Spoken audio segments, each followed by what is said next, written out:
Happy Wednesday morning, afternoon, or evening to anybody who might be watching as I post today's preview. Of course, we've got 5 games. Tuesday and Saturday are the big days, right?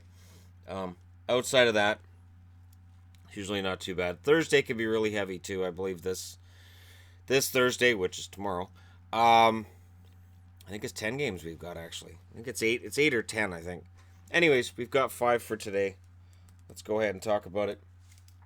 Bruins, who've been playing well, and had some good fortune and had some misfortune as well. The loss to Montreal, that one stung. They're coming in against Philadelphia, a team that really isn't in the hunt, and there's all kinds of rumors about them selling off various people, pieces, parts, whoever, but nothing's come of it yet. Now, of course, now that I've said that, now there'll be a trade today. I do not include Dale Weiss and Jordan Wheel as being major moves by Philadelphia, so I will say that. 17, 23, and 6 is Philadelphia's record. Boston's 26, 15, and 5 over their last 10. Boston's 6, 3, and 1 with a loss in their last game, whereas Philadelphia's 2, 7, and 1. They won their last game. On the road, Boston's 10, 9, and 4. At home, Philadelphia's 9, 10, and 3. It doesn't seem to matter where Philadelphia plays these days. They find ways to lose. Versus the East, Boston 16, 11, and 2. Versus the East, Philadelphia's 8, 14, and 3. Leading scorers, Pasternak leads the way for Boston with 26 goals, 28 assists.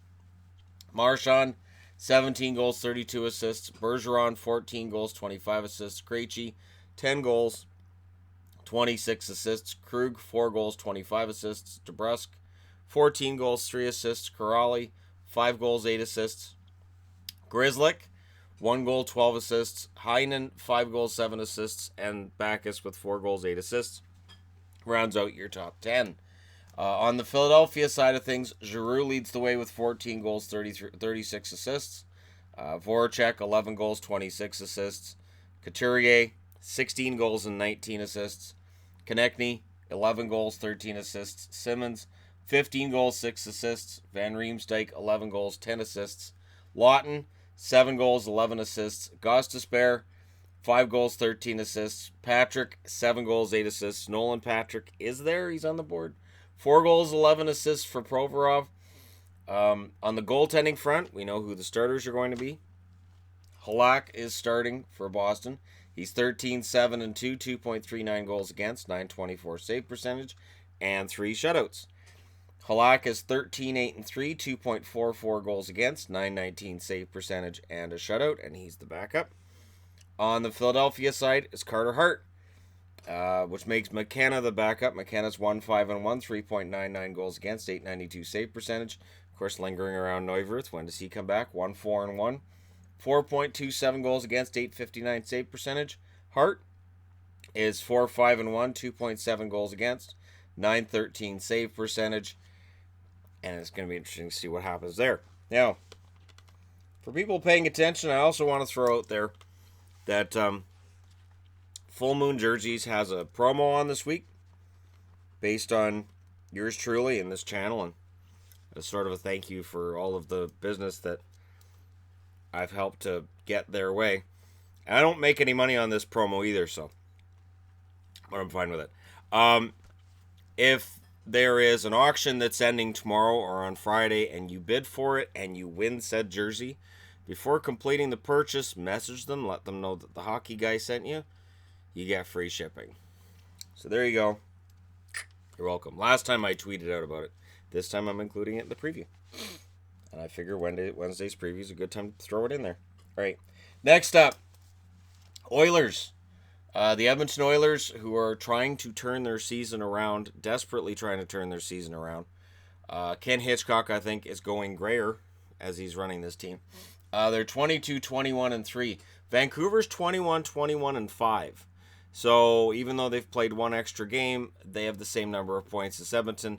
They're both 2 points back of a playoff spot. This game means something for both teams in January. That's unusual.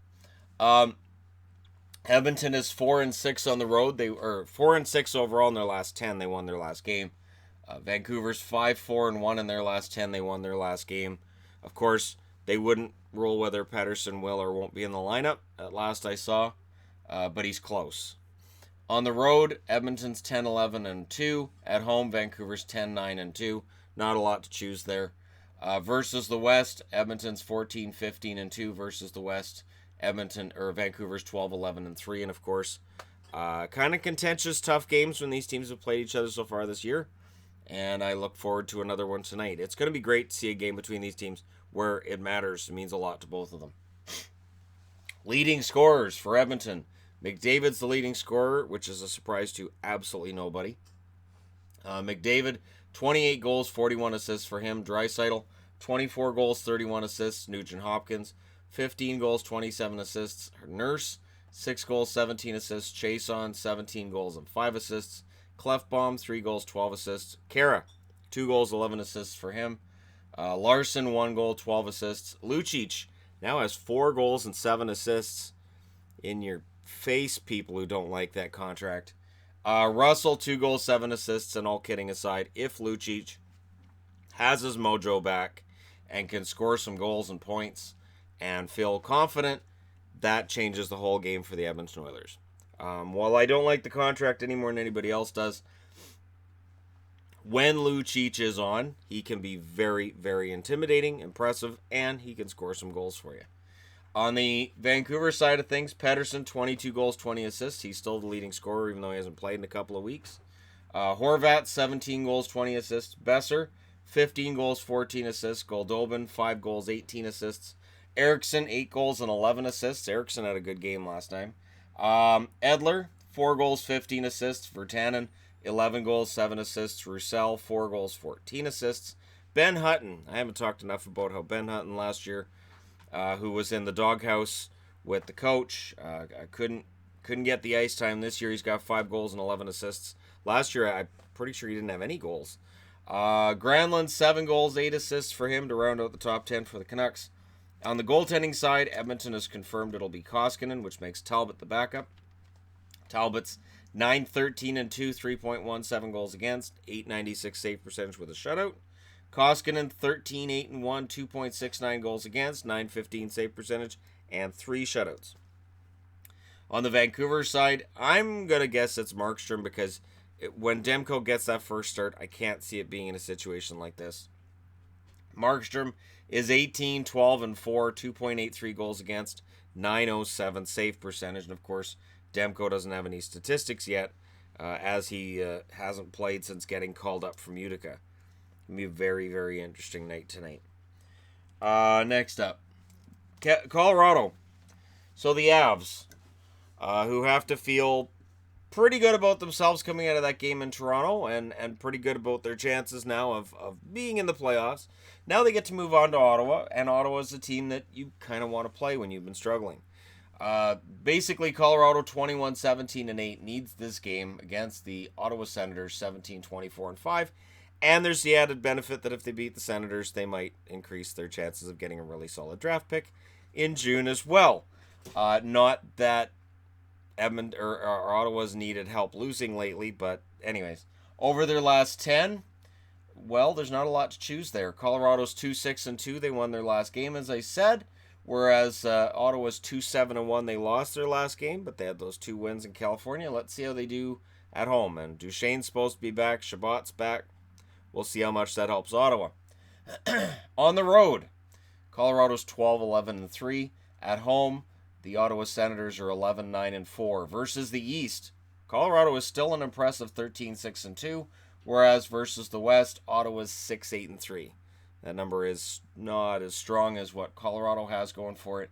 But again, there's a lot of crossover between these teams to look at in terms of all of the storylines that seem to start with the Duchesne trade. And whether that's where everything really truly started to fall apart with Ottawa or not, the optics are that that's where things started to fall apart. I don't believe that personally, but that is how optically it would look. Rantanen leads Colorado in scoring with 21 goals, 48 assists. McKinnon, 26 goals, 40 assists.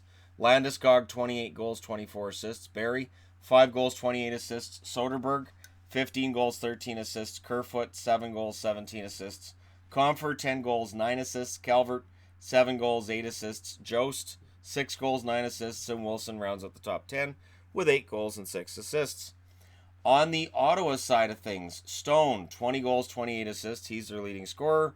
Duchesne, 18 goals, 24 assists. Chabot, 10 goals, 28 assists. Dzingel, 18 goals, 15 assists. Tierney, 6 goals, 23 assists. Bobby Ryan's been playing well lately, 9 goals, 19 assists.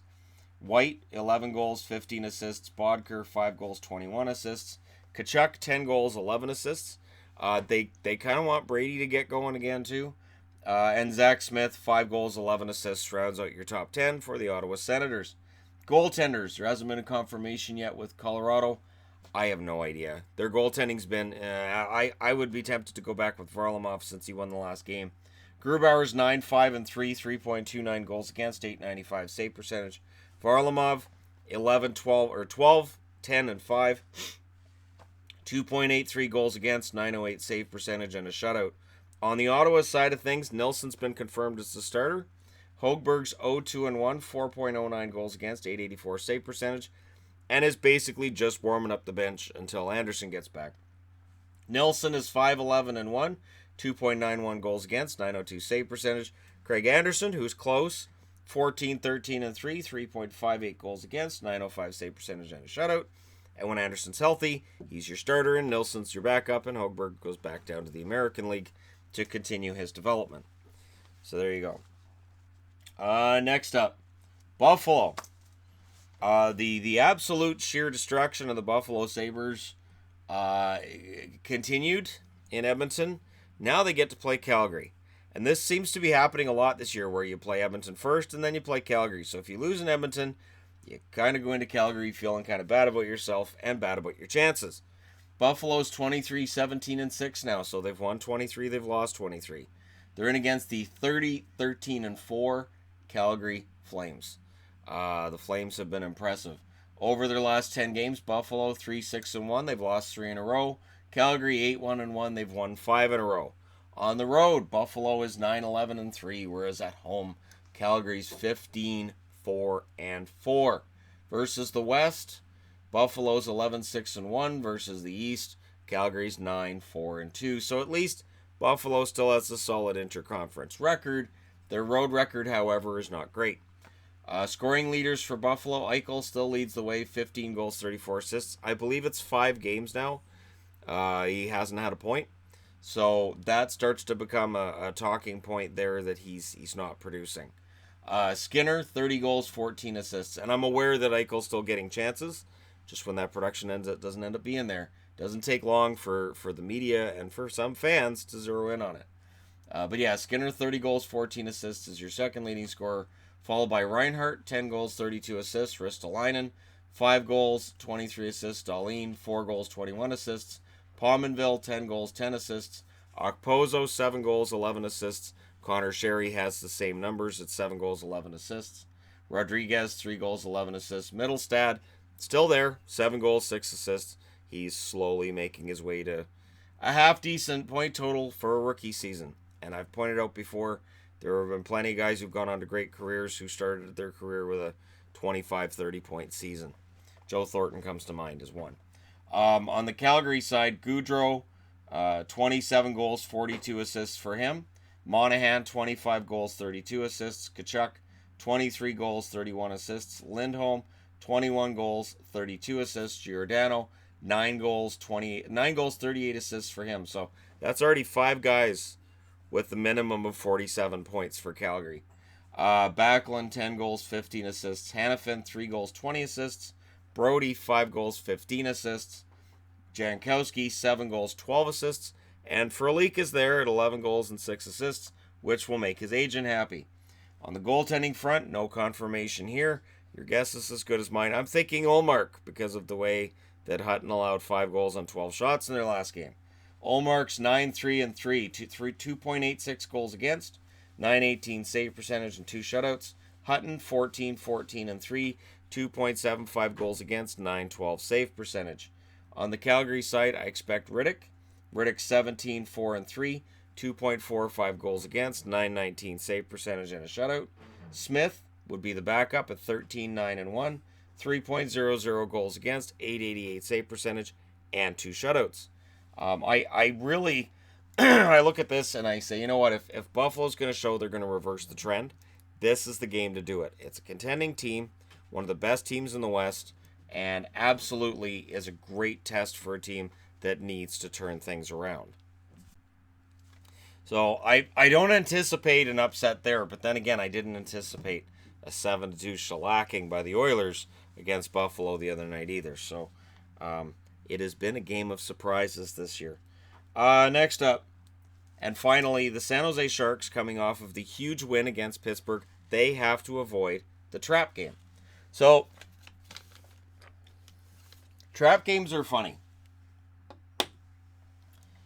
You go in against Arizona, it is a division rival. You wouldn't think, for people who haven't seen it before, you wouldn't think that the Akbar Magnet would be applicable.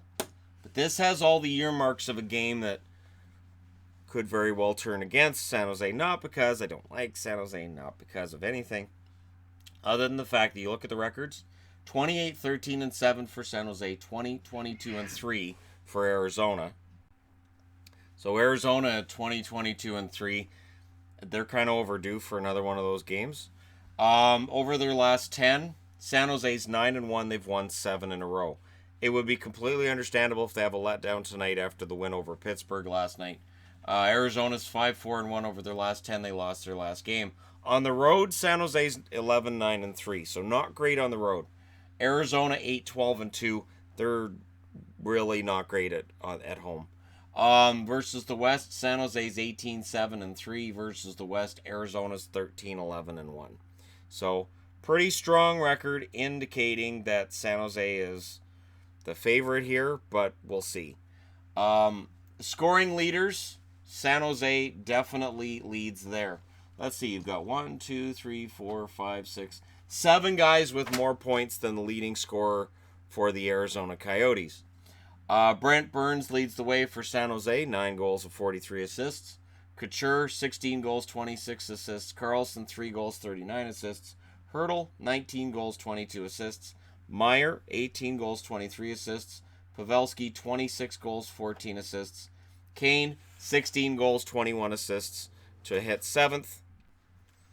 8th on the list is LeBanc, 4 goals, 22 assists. Donskoy, 14 goals, 11 assists. Thornton, 10 goals, 12 assists for him to round out the top 10 for San Jose. On the Arizona side of things, Clayton Keller, their leading scorer, 9 goals, 22 assists for 31 points. Schmaltz, who's out for the year, probably going to stay in the top 10 for the rest of the year, though. 7 goals, 18 assists. Galchenyuk, 7 goals, 17 assists. Ekman Larson, 5 goals, 18 assists. Stepan, 8 goals and 11 assists.